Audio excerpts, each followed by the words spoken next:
All right, so hopefully we've all come out of the Royal Ascot come down in good shape.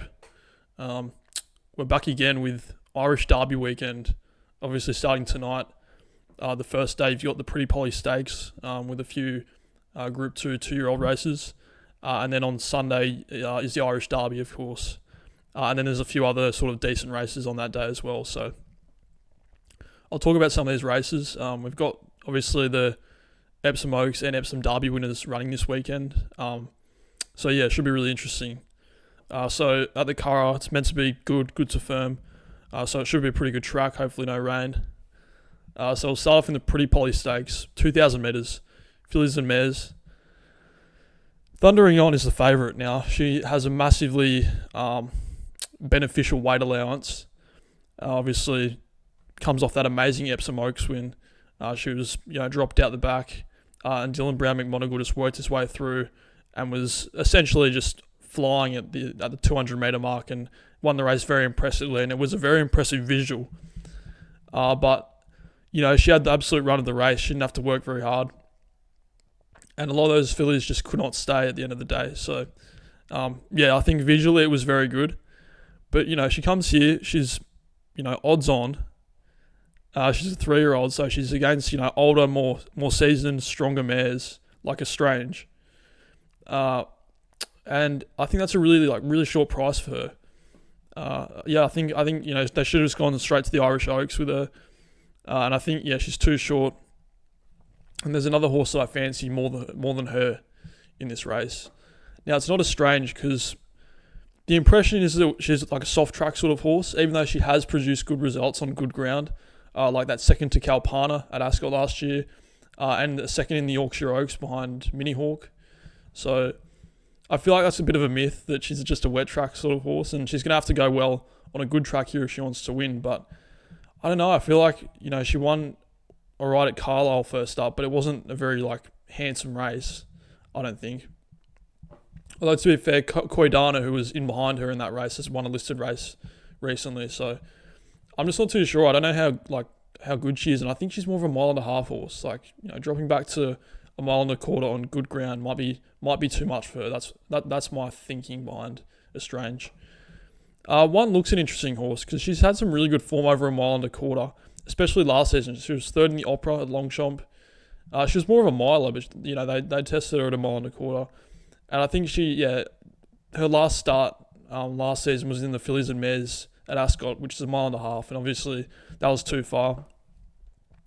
Now, she was only beaten 2 lengths last start in that Group 2, where City of Memphis won, and that's pretty good form, to be fair. And I think she could be an interesting horse for this. I don't know, I'm not too sure. There's just a few too many question marks. I think is she going as good as she was last year? Maybe not. And there are some good horses in this race that she's gonna have to beat. So it's kind of just not too sure about one look. Although she's quite a nice horse, I think she's. Might come third or something like that.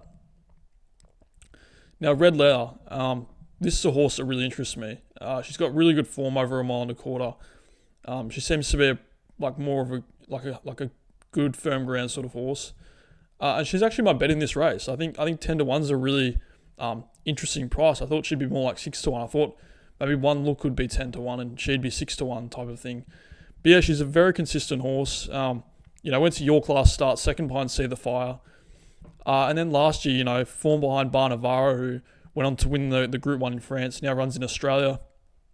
She's just a really consistent horse. I like this horse. Juddmonte owned. Colin Keane flies over to ride, obviously because he's retained by Juddmonte. And I think Red Letters, she's just really nice. And I think, second in the Group 2, albeit it wasn't a very big field, but, See the Fire is one of the elite European mares that hasn't won a Group 1. So, I think that's really good form. I think Red Letters, way too big at 10-1. And I've had a bet on her. I think I got 11-1. So she's my bet for this race. Assuming Thundering On isn't worth the hype that she's on at the moment, which I could be very wrong, and I'll probably have egg on my face, but that's just what I think. And then some of these other mares, It's an interesting race. Although to be fair, I thought Aidan O'Brien would have a better horse in this. How has he not found something better for this race other than Beautify? Very strange, to be honest. And then Nairo is a German horse who has been going alright in Ireland, but probably not good enough. Kill and Queen, more of a 1.5 mile horse. Same with We Might Take the Long Way. She was quite a good horse last season as well. I'm surprised. I thought she would have, won a Group 1 by this stage. And then Carolina Jetstream is here because Ammo Racing want runners in Group 1s. But yeah, I think Red Letters she is my bet for this race. Nice horse. But Thundering On might just go and win. So that's the issue I've got. But yeah, we'll move on to onto Sunday, because these 2-year-old races, it's just Confucius and Sun Goddess, who were beaten favourites at Ascot, and they're going there as like 1 to 2 favourites. So it's not really an interesting betting race, either of those 2-year-old races. But this one is. So we go on to Sunday, Irish Derby Day, one of the classics. And this race is quite interesting. 2,000 metres, Group 3. Purview is the favourite, who was seen winning that 1.5 mile race very well, but comes back to 1.25 miles, which I don't love. I think they should have gone to St. Cloud next weekend for the Grand Prix de Saint-Cloud, which is it's Group 1. I don't know why I pronounced St. Cloud 2 different ways just then. Yeah, I'll do it like a French person, Saint-Cloud. But yeah, I don't know why they're going here. They should be challenging this horse, especially being owned by Judmont. That's what they do. They should be going to a King George or a Grand Prix de Saint-Cloud. But yeah, very soft race planning, I think, for Purview. And I'm not backing him either. I think he should be running over 1.5 miles. Now, Hotazhell is one of those really interesting horses. Like, for me, he's been really overfaced his entire career.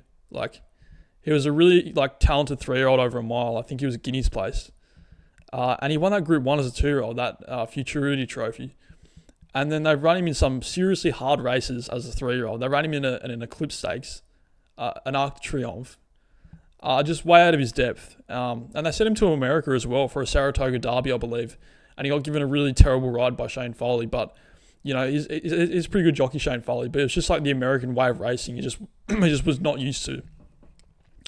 Now, he's, come here as a 4-year-old. He ran really well first up against some 3-year-olds in Isaac Newton and Jurgen, who both had a run under their belt and have that 3-year-old weight allowance. So they were just always going to beat him there. And now he comes here as a bit fitter. He is actually a Group 1 horse, but he's just been put into some of the hardest Group 1s in the world. And he goes in this Group 3. I think he's a really good chance. I'll be having a bet on Hotazhell. I think he's a Group 1 horse running at Group 3 level. Isaac Newton could easily go and win, but as I said, I just think Hotazhell is a better, more classier horse at the moment. I think Isaac Newton in the future might be more classy, but at this current stage, I think Hotazhell is just a better horse. And I think 1.25 miles is a good distance for him. I think 1.5 miles is probably too much. Obviously, it wasn't in the Arc, but it's also the hardest race in the world, so you can kind of forgive him a little bit. But yeah, then you got the likes of Crown of Oaks, who was farming those handicaps in the UK last year and comes here first up. So it'll be interesting to see how he goes. Obviously with Tony Bloom, they're going very well at the moment. They had Venetian Sun that won the other day. Won that race at Ascot, the Commonwealth Cup. And then some of these other, decent horses. But I'm a fan of Hotazhell, I think. I'm a fan of these horses that get overfaced, they drop in grade, and they're 4-1. And that's exactly what Hotazhell is in this race. But same as the Irish Oaks, I could have egg on my face with the favourite just dominating. Because Purview does look really good. As I said, he should be going for Group 1 1.5 mile races. But Hotazhell, I think, is a really good bet in the international stakes. I think he's a nice horse. We'll go to this next race. I think it's a mile race. Yeah, the Celebration Stakes. Not the best race, but I'm having a bet here, so I'll have a quick talk about it. Now, Alcantor is the favourite here, which I kind of get, but I think he's a bit of a myth, this horse. Look at his form. He hasn't done much. I think there's this idea that he's a Group 1 sort of horse, which, he has running those sorts of races in the past. But I don't know, he's just done nothing to really impress so far, this year. I mean, obviously that last race was on a heavy track, I think. I think it was behind 10 Bob Tony. But, yeah, and it was a really, bullshit race.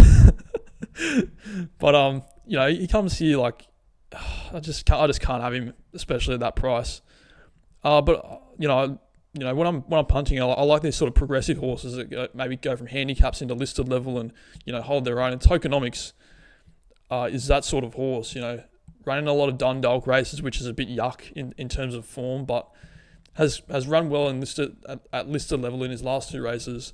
And Luke McAtee is like the regular jockey, I think. So I think this is a nice progressive sort of horse. And in a very average field where I think the favourite's very, suspect. I think Tokenomics is the horse to be on here.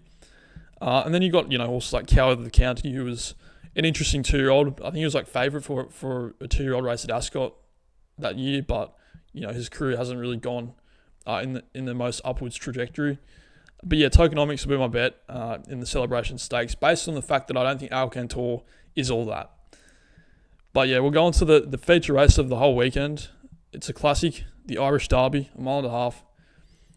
Now, Benvenuto Cellini obviously had that debacle at Epsom with his foot being up in the stalls, and comes here as a favourite. Now, my opinion of this horse was that he's not a 1.5 mile horse. He's not bred to run 1.5 miles. I mean, he's like by Frankel, but he's out of a Lope de Vega mare who was a really good miler in America.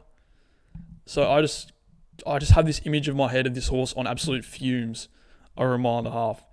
And like, to be fair, like obviously the incident in the stalls did affect him, but like he was absolutely paddling home, Benvenuto Cellini, in that race.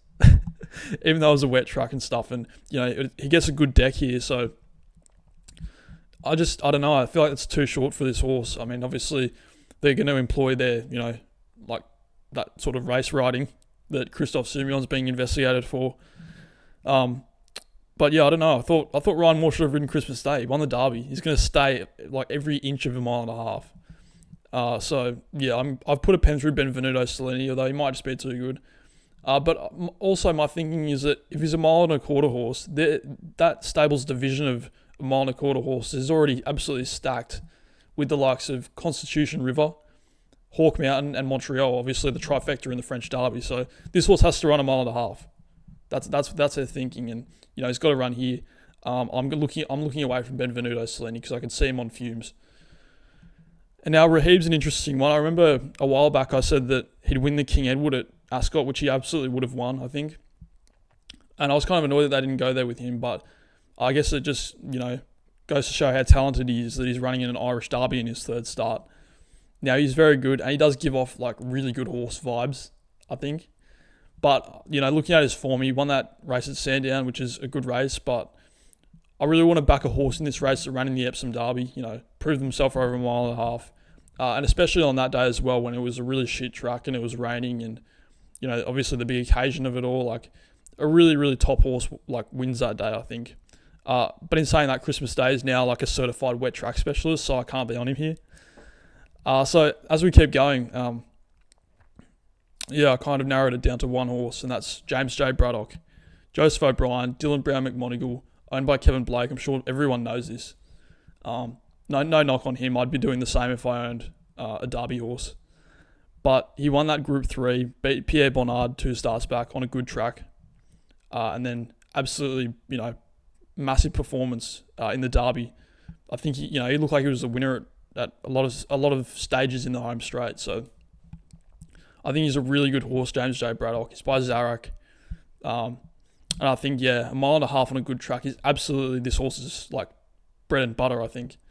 And yeah, he's my bet for this race, James J Braddock. And then Pierre Bonnard, he had every chance to win at Epsom, but just like obviously kind of ran out of puff, I guess. I don't know. And then Action will go probably like the clappers up front.